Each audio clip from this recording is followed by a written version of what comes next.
संकल्प शक्ति क्या होती है, पावर ऑफ डिटर्मिनेशन क्या है। आज की इस वीडियो के अंदर हम संकल्प शक्ति से आत्मज्ञान या इनलाइटनमेंट तक के सफर की चर्चा करेंगे। लोग बोलते हैं कि हमारा मन कंट्रोल नहीं होता, हम पढ़ाई करते हैं, नाम जप करते हैं, हम ये करते हैं वो करते हैं, पर मन कहीं और भागता है। तो संकल्प शक्ति एक ऐसी गुप्त विद्या है जिसके द्वारा आप अपने मन को पूरे तरह से कंट्रोल कर सकते हैं और आप वो ज्ञान प्राप्त कर सकते हैं जिसको पाने के बाद में इस ब्रह्मांड में आपको कोई और ज्ञान प्राप्त करना बाकी नहीं रह जाता। फिर आपके विचार आपके भीतर से आने लगते हैं और आप उस सत्य को जान पाते हैं जिसको और कोई नहीं देख पाता। आपको उस स्थिति में कल्प वृक्ष की प्राप्ति होती है। कल्प वृक्ष एक ऐसा वृक्ष है जो आपकी सारी इच्छाएं पूरी करता है। तो चलिए वीडियो को स्टार्ट करते हैं। संकल्प शक्ति में संकल्प का मतलब होता है दृढ़ विश्वास और शक्ति का मतलब होता है एक ऊर्जा, और वही ऊर्जा हमें जिंदा रखती है। उसके निकलने पर हम मर जाते हैं। वही ऊर्जा इस पूरे ब्रह्मांड में घूम रही है। कुल मिलाकर यही ऊर्जा इस पूरे यूनिवर्स को अलग अलग रूप में चला रही है। एक गुरु के कई सारे चेले होते हैं, लेकिन गुरु ज्ञान उसी चेले को देता है जो उस ज्ञान का असली पात्र होता है, जो छल कपट नहीं करता और अपनी आत्मा के बल बढ़ाने पे पूर्णतः ध्यान देता है। तो जैसे ही गुरु अपने चेले को ज्ञान देता है,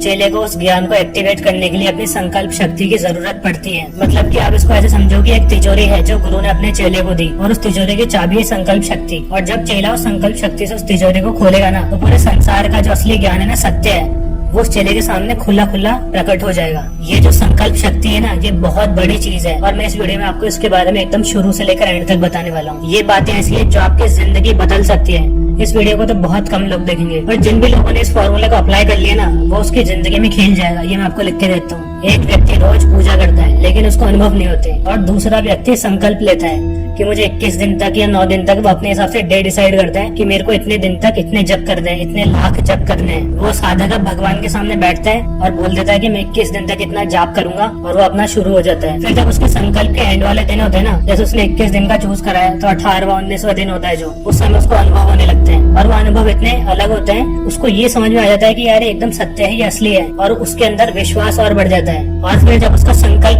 पूरा हो जाता है ना, उसके बाद में उसके भीतर की ऊर्जा में परिवर्तन आने लगते हैं। वो एक ऐसा बदलाव होता है जो साधक की इच्छा शक्ति को बढ़ाने लगता है। साधक अपने मन पे काबू पाने लगता है। होता क्या है कि अब उसका मन उसको बहकाता है ना, तो वो अपने मन से भटकता नहीं है। उसके जीवन की डोर उसके खुद के हाथ में आ जाती है। वो अपने मन को एक छोटे से युद्ध में हरा देता है। जितना मजबूत और गहरा उसका संकल्प था ना, उतना ही वो अपने जीवन की डोर पे काबू पा लेता है। लेकिन ये युद्ध बहुत बड़ा है। अभी उसको बहुत सारी कठिनाइयों का सामना करना पड़ेगा इसको पूर्णतः काबू पाने के लिए। अब क्या होता है कि उसने एक संकल्प तो पूरा कर लिया, तो वो और बड़े बड़े संकल्प लेता है और उनको पूरा करता जाता है, और उसकी इस जर्नी के अंदर उसको बहुत सारी चीजें प्राप्त होती है। क्योंकि उसने ये संकल्प अपनी आत्मा का बल बढ़ाने के लिए किया था ना, तो उसको ऐसे ही चीजें प्राप्त होती है जो उसकी आत्मा का बल बढ़ाती है। मतलब कि अपनी आत्मा का बल बढ़ाने के लिए उसने प्रयास शुरू कर दिए, और अंत में जब संकल्प की चरम सीमा होती है ना, उस समय उसके ज्ञान की स्थिति बनती है और उसको आत्मज्ञान प्राप्त हो जाता है। एक बार क्या होता है कि गुरु होते हैं, वो अपने चेले को बोलते हैं कि आपको यहीं पर खड़ा रहना है। इसका मतलब ये है कि अगर आपको मल मूत्र आता है ना, तो आपको वहीं पर उसका त्याग करना है। आंधी आए, तूफान आए, कुछ भी आए, पर आपको वहाँ से हिलना नहीं है। इसको फौजी आसन बोलते हैं। क्या होता है कि चेला अपने भीतर संकल्प ले लेता है कि गुरुदेव की आज्ञा का पालन करना है, कुछ भी हो जाए यहाँ से तो नहीं हिलना, जब तक वो बोलेंगे जब तक यहाँ पे खड़े रहना है। ये सारी घटना आपका मन देखता रहता है कि ये साधक उसको कैसे युद्ध में हराता जा रहा है, और अंत के अंदर साधक की ही विजय होती है।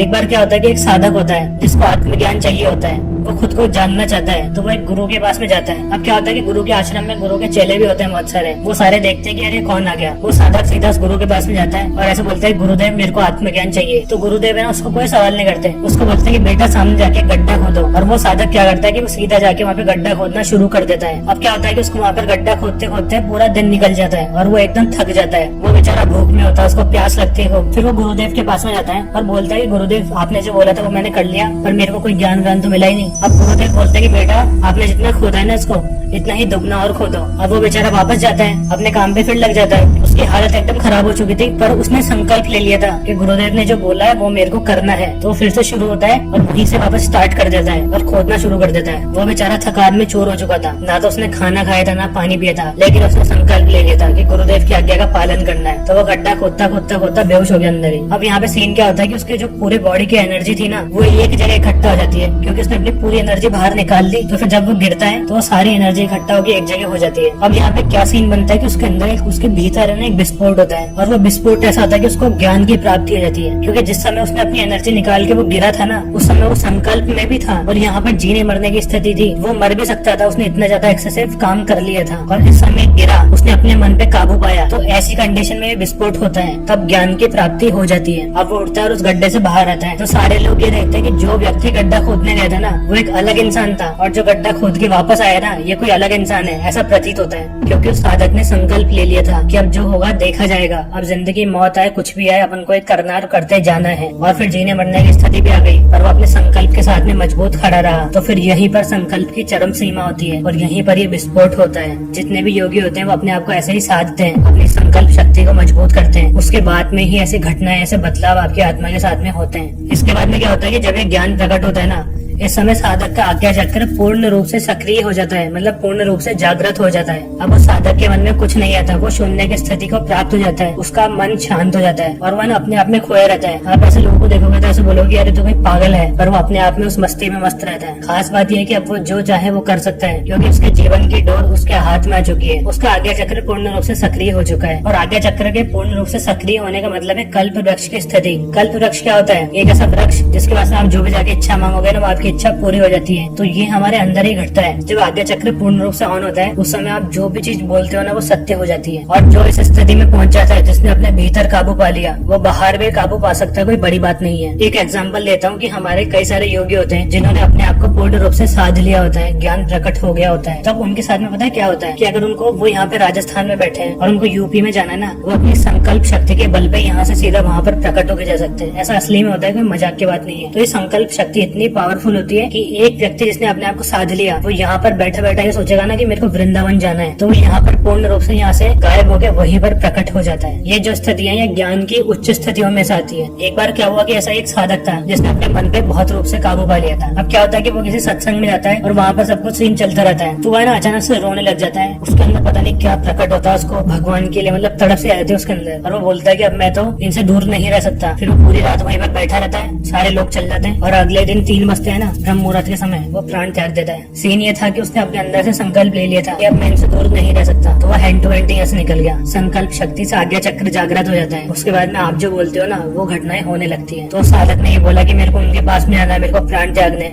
तो वो हैंड टू हैंड यहाँ से मुक्त हो गया। अगर वो सामने वाले को भी कुछ बोलते है ना गलत, तो सामने वाले के साथ में भी वो गलत चीज घट जाती है। इसलिए आपने देखा होगा कि जो योगी इस अवस्था को प्राप्त कर लेते हैं ना, वो अपने मुंह से कभी भी गलत नहीं बोलते। आप उनको चाहे ना मार लो, गालियां बक लो, कुछ भी बोल लो, पर वो उनके मुंह से गलत नहीं बोलेंगे, क्योंकि इंसान तो वो भी वो बोल सकते हैं, पर उनको ये पता है कि मैंने इसके बारे में गलत बोल दिया ना, तो वो चीजें घट जाएगी। मतलब वो तो 2 चीजें बोलेंगे, पर उससे आपका नाश हो जाएगा पूरा, ये समझ लो आप। इसलिए वो कभी भी अपने मुंह से उल्टा नहीं बोलते। ऐसी ये स्थितियां होती है। इसलिए इन चीजों का पात्र बनने के लिए अपने आप को संकल्प शक्ति से मजबूत करना पड़ता है। हमारा इतिहास गवाह है कि जब ऐसे सिद्ध योगी किसी राजा के सामने भी जाके खड़े होते थे ना, तो राजा गर्दन झुका के उनके सामने खड़ा हो जाता था। प्रकृति इन योगियों के सामने सर झुका लेती है। ये बात सुन के शायद कुछ लोगों को मजाक लगेगी, लेकिन ये जो योगी होते हैं इस अवस्था वाले, अगर किसी पेड़ को बोलते हैं कि वो पेड़ इधर आ, तो पेड़ चल के उनके पास में आने लगता है, क्योंकि ये सत्य है कि प्रकृति में घुल चुके हैं। अब इनमें प्रकृति में कोई डिफरेंस नहीं बचा। जो आम आदमी होता है ना, उसको अपनी दाल रोटी की फिक्र है, वो इन सब चीजों के बारे में नहीं मानता है, ना ही उसके पास में टाइम है। वो बस अपना कमाता है, खाता है और अपना जीवन यापन करता है। लेकिन जो लोग एक लेवल से ऊपर गए हैं ना, उन लोगों ने, सब लोगों ने इन चीजों को देखा है, जाना है। और आप कहीं पे भी चल जाओ, ये सारी चीजें गुप्त रूप से होती है। कुल मिला के आपसे बहुत कुछ छुपाया जाता है। सत्य का अनुभव करने के लिए आपको इस मार्ग से गुजरना होता है। तो अगर आपको अपने जीवन में किसी भी लक्ष्य की प्राप्ति करनी है, तो आपको अपने संकल्प की शक्ति को बढ़ाना पड़ेगा। और आप संकल्प उस तरीके से लीजिए जितना आप कर पाओगे, जितना आपके पास में समय है। तो आप इस संकल्प की शक्ति को बढ़ाने के लिए शुरुआत ऐसे कर सकते हो कि अगले 21 दिन तक आपको बिल्कुल भी झूठ नहीं बोलना। और अगर आपने ये चैलेंज कंप्लीट कर लिया, तो फिर आप नए नए संकल्प लेते जाओ और उन संकल्पों को पूरा करते जाओ। और आप ऐसा करते जाओगे ना, तो आपकी आत्मा की स्थिति, आपकी आत्मा का बल बढ़ता जाएगा और आप उस कंडीशन के पास में पहुंचते जाओगे धीरे धीरे।